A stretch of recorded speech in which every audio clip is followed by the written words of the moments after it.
2024 ലോക്സഭ ഇലക്ഷനിൽ ചെയ്തു, ഹിമാചൽ പ്രദേശിൽ ചെയ്തു, തെലങ്കാനയിൽ ചെയ്തു, കർണാടകയിൽ ചെയ്തു. പക്ഷെ ഇന്ന് അതൊന്ന് പരിശോധിക്കണം. ഞാൻ പറഞ്ഞല്ലോ, ഈ ഇലക്ഷനിൽ ഏത് പൊളിറ്റിക്കൽ പാർട്ടിയാണെങ്കിൽ വെറുതെ പറഞ്ഞു ഓടിപ്പോവാൻ ഞങ്ങൾ സമ്മതിക്കില്ല.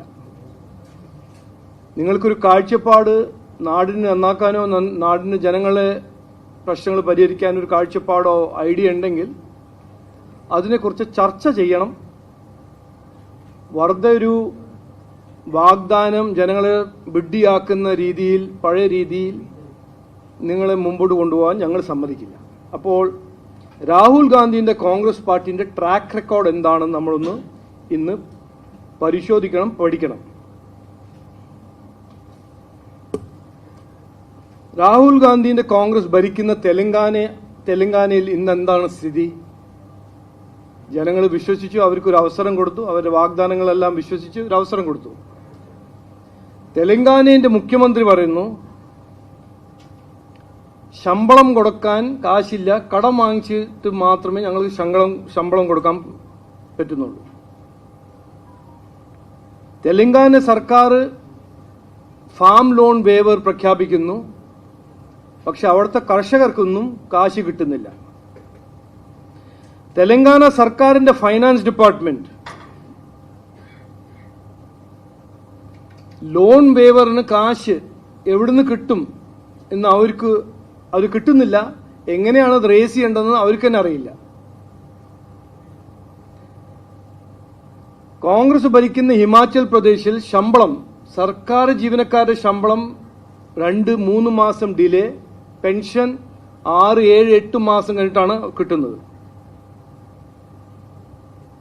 കർണാടക കോൺഗ്രസ് ഈ ഗ്യാരണ്ടി പറഞ്ഞിട്ട് ജനങ്ങളെ ശ്രദ്ധ തിരിച്ച് വിഡ്ഢിയാക്കി ഭരണം പിടിച്ച ഒരു സംസ്ഥാനമാണ് കർണാടക. അവിടെ ഡെവലപ്മെന്റിന് കാശില്ലാന്ന് അവിടുത്തെ ഡെപ്യൂട്ടി മുഖ്യമന്ത്രി പറയുന്നു. അപ്പോൾ കോൺഗ്രസിന്റെ ഈ ഫേക്ക് പ്രോമിസസ്, ഇത് ഇലക്ഷന് മാത്രം ജനങ്ങളെ വിഡ്ഢിയാക്കുന്ന ഉറപ്പുകൾ അല്ലെങ്കിൽ വാഗ്ദാനങ്ങൾ, അത് അവര് ഇതിനു മുമ്പും പല സംസ്ഥാനത്തിൽ പറഞ്ഞിട്ടുണ്ട്. അതിന്റെ പേരിൽ വോട്ട് നേടിയിട്ടുണ്ട്. ആ സംസ്ഥാനത്തിന്റെ സ്ഥിതി എന്താണെന്ന് BJP മഹാരാഷ്ട്ര ഇലക്ഷന്റെ സമയത്ത് മുൻപോട്ട് വെച്ച ഒരു സാമ്പിളാണ് ഞാൻ ഇന്ന് ഇവിടെ കാണിക്കുന്നത്. എന്തെങ്കിലും പറയാ, എന്തെങ്കിലും വാഗ്ദാനം കൊടുക്കുക, ഏത് വിലയാണെങ്കിലും ഏത് ലെവലിലും പോവാൻ തയ്യാറാണ് കോൺഗ്രസ് പാർട്ടി ഭരണം പിടിക്കാൻ. അത് ജനങ്ങൾക്ക് വേണ്ടിയിട്ടാണോ ഭരണം പിടിക്കേണ്ടത്? അല്ല. ജനങ്ങളുടെ പ്രശ്നങ്ങൾ പരിഹരിക്കാനാണോ? അല്ല. വികസനം കൊണ്ടുവരാനാണോ? അല്ല. പിന്നെ എന്തിനാണ്? അഴിമതി. ഞാനൊരു മാധ്യമ സുഹൃത്തോട് എൻ്റെ ഒരു റിക്വസ്റ്റ്, അഭ്യർത്ഥന, ഇതെല്ലാം ഒന്ന് നിങ്ങൾ തന്നെ പരിശോധിക്കണം. ഞാനൊരു കൃത്യമായ ഒരു ഉദാഹരണം, കോൺഗ്രസിന്റെ രാഷ്ട്രീയം, രാഹുൽ ഗാന്ധിന്റെ രാഷ്ട്രീയത്തിനെ കുറിച്ച് ഒരു ഉദാഹരണം ഞാൻ മുമ്പോട്ട് വയ്ക്കാൻ ആഗ്രഹിക്കുന്നു. ഒരു തെളിവുകൊണ്ട് ഞാൻ പറഞ്ഞ, ഇതെല്ലാം ഞാൻ പറഞ്ഞത് 100% സത്യമാണ്. 2009 ലോക്സഭ ഇലക്ഷന്റെ സമയത്ത്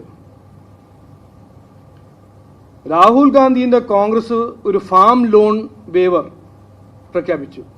കർഷകർക്ക് അവരുടെ കടം വായ്പ നമ്മൾ വേവ് ചെയ്യണം എന്ന് പറഞ്ഞൊരു പ്രോഗ്രാം പ്രഖ്യാപിച്ചു. 45,000 കോടി എന്തോ ആയിരുന്നു അതിന്റെ ചെലവ്, ഇലക്ഷന്റെ തൊട്ടു മുമ്പ്. ഇലക്ഷൻ കഴിഞ്ഞിട്ട് CAG അത് ഓഡിറ്റ് ചെയ്തപ്പോൾ CAG കണ്ടുപിടിച്ചത്, ഇത് UPA ഭരിക്കുന്ന സമയത്ത് CAG ഓഡിറ്റ് ചെയ്തതാണ്, 30% ലോൺ വേവറിൽ തട്ടിപ്പായിരുന്നു. അപ്പൊ പാവങ്ങളുടെ പേരില് പദ്ധതികളും പ്രോഗ്രാമും പ്രഖ്യാപിക്കുന്ന കോൺഗ്രസ് പാർട്ടി വോട്ട് നേടാൻ ഓരോരോ വാഗ്ദാനം കൊടുക്കുന്ന കോൺഗ്രസ് പാർട്ടി ഇത് ചെയ്യുന്നത് എന്തിനാണെന്ന് ചോദിച്ചാൽ അഴിമതിക്ക് വേണ്ടിയിട്ടാണ് ചെയ്യുന്നത്. പിന്നെ മറ്റൊരു ഉദാഹരണം രാഹുൽ ഗാന്ധി. ഇത് രാഹുൽ ഗാന്ധിയാണല്ലോ അവരുടെ hero, star, ideological mentor, economic visionary. ലോക്സഭയിലെ സമയത്ത് അദ്ദേഹം പറഞ്ഞു, ഒരു കോൺഗ്രസ് ഒരു കട്ടാക്കട്ട് പ്രോഗ്രാം നടത്തി. മഹിളകൾ അത് എൻറോൾ ചെയ്താൽ, ഒരു ഫോം എല്ലാം ഡിസ്ട്രിബ്യൂട്ട് ചെയ്തു. മഹിളകൾ അത് എൻറോൾ ചെയ്താൽ അവർക്ക് എല്ലാ മാസം ഒരു ഗ്യാരണ്ടീഡ് എമൗണ്ട് കിട്ടും. അപ്പോൾ ഇലക്ഷന് മുമ്പ് ആൾക്കാർ ആയിരക്കണക്കിന് ലൈനിൽ നിന്നു, ഫോം ഫില്ല് ചെയ്തു. ഇലക്ഷൻ വന്നു, ഇലക്ഷൻ പോയി, റിസൾട്ട് വന്നു, ഇലക്ഷൻ മുമ്പോട്ട് പോയപ്പോൾ ആർക്കും ഒരു നയാ പൈസ കിട്ടിയില്ല. അപ്പോൾ കോൺഗ്രസ് പാർട്ടിയും രാഹുൽ ഗാന്ധിയുടെ കോൺഗ്രസ് പാർട്ടി അവരെ പ്രധാനപ്പെട്ട ഒരു കാൽക്കുലേഷൻ എന്ന് പറഞ്ഞാൽ, പാവങ്ങളെ ശ്രദ്ധ തിരിച്ച് പാവങ്ങളുടെ മുമ്പിൽ പോയി ഓരോരോ കാര്യം പറഞ്ഞ് അവരുടെ വോട്ട് നേടി എലക്ഷൻ കഴിഞ്ഞിട്ട് കയ്യും വിട്ട് വഞ്ചിക്കാണ് കോൺഗ്രസിന്റെ രാഷ്ട്രീയം. ഇതിന് മറ്റൊരു ഉദാഹരണം ഞാൻ പറഞ്ഞുതരാം. ഈ കോൺഗ്രസ് പാർട്ടിയാണ് 1970s-ലും 80s-ലും ഗരീബി ഹട്ടാവോ എന്ന് പറഞ്ഞ് വാഗ്ദാനം കൊടുത്ത് എത്രയോ കൊല്ലം ഭരിച്ചത്. ഗരീബി എവിടെയും പോയില്ല. കോൺഗ്രസിന്റെ അടുപ്പുള്ള ബിസിനസ്മാനിന്റെ കാശും അവരുടെ വെൽത്ത് വർദ്ധിച്ചു.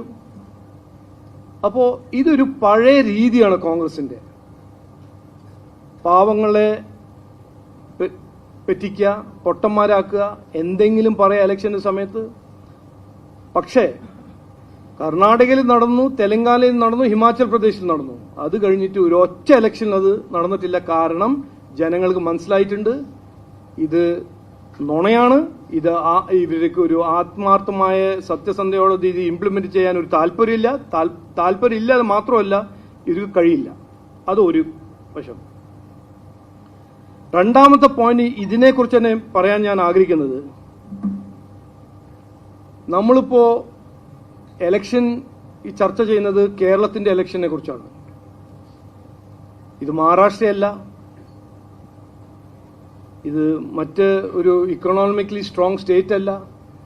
ഇന്ന് ഈ കേരളത്തിന്റെ സ്ഥിതി എന്താണെന്ന് നമ്മളെല്ലാവരും ഒന്ന് മനസ്സിലാക്കണം. ഇന്ന് ഈ കേരളത്തില് 100 രൂപ ഗവൺമെന്റിന് കിട്ടുന്ന 100 രൂപയിൽ 92.5 രൂപ പോകുന്നത് കടം, പലിശ, ക്ഷേമ പദ്ധതികൾ പോകുന്നു. ഡെവലപ്മെന്റ് ഉള്ള കാശ് 7.5%. അതുകൊണ്ടാണ് KSRTC ജീവനക്കാർക്ക് ഇന്ന് ശമ്പളം കിട്ടുന്നത് എത്രയോ മാസം കഴിഞ്ഞിട്ട്, പെൻഷൻ കിട്ടുന്നില്ല. എന്നിട്ടാണ് രാഹുൽ ഗാന്ധി പറഞ്ഞത് സൗജന്യ KSRTC സ്കീം.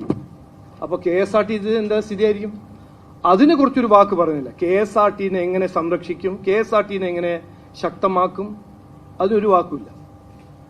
കാരണം അതിന് അധ്വാനിക്കണം, അതിന് കാര്യങ്ങൾ ചെയ്യണം. ഇത് പറയാനൊന്നുമില്ലല്ലോ. ഇതൊരു സ്റ്റേറ്റ്മെന്റ്, സൗജന്യ യാത്ര. അപ്പോൾ ഈ ഇലക്ഷൻ നിർണായകമായ ഇലക്ഷനാണ്. നാടിന്റെ ഭാവി തീരുമാനിക്കേണ്ടത് ഇലക്ഷനാണ്. ഓരോരോ ഗിമ്മിക്ക് വന്ന് ഇവിടെ പറയുന്ന രാഷ്ട്രീയക്കാരെ ജനങ്ങൾ ശ്രദ്ധിക്കണം എന്നാണ് ഞങ്ങളുടെ അഭ്യർത്ഥന. ഞങ്ങൾ മുമ്പോട്ട് വെക്കുന്നത് വികസനം, വികസിത കേരളം. സംസ്ഥാന സർക്കാരിന് റിസോഴ്സസ് ഉണ്ടാക്കാനും റിസോഴ്സസ് നിക്ഷേപം വഴിയും ഇക്കണോമിക് ആക്ടിവിറ്റി വഴി സംസ്ഥാന സർക്കാരിന് കഴിവില്ലെങ്കിൽ ഈ ഒരു വാഗ്ദാനം, ഇങ്ങനത്തെ ഒരു സ്കീമും നടക്കില്ല. അതുകൊണ്ടാണ് BJP NDA മുമ്പോട്ട് വെക്കുന്ന കാഴ്ചപ്പാടെന്ന് പറഞ്ഞാൽ, ഞങ്ങൾ സോഷ്യൽ സെക്യൂരിറ്റി നെറ്റ് എക്സ്പാൻഡും ചെയ്യും. അത് ചെയ്യാൻ സംസ്ഥാന സർക്കാരിന്റെ റിസോഴ്സസ്, സംസ്ഥാന സർക്കാരിന്റെ ഇക്കണോമിക് ആക്ടിവിറ്റിയും സംസ്ഥാന സർക്കാരിന്റെ ബഡ്ജറ്റ് വർദ്ധിക്കാൻ ഞങ്ങളുടെ അടുത്ത് കാഴ്ചപ്പാടുണ്ട്, സ്കീമുണ്ട്, പ്ലാനുണ്ട്.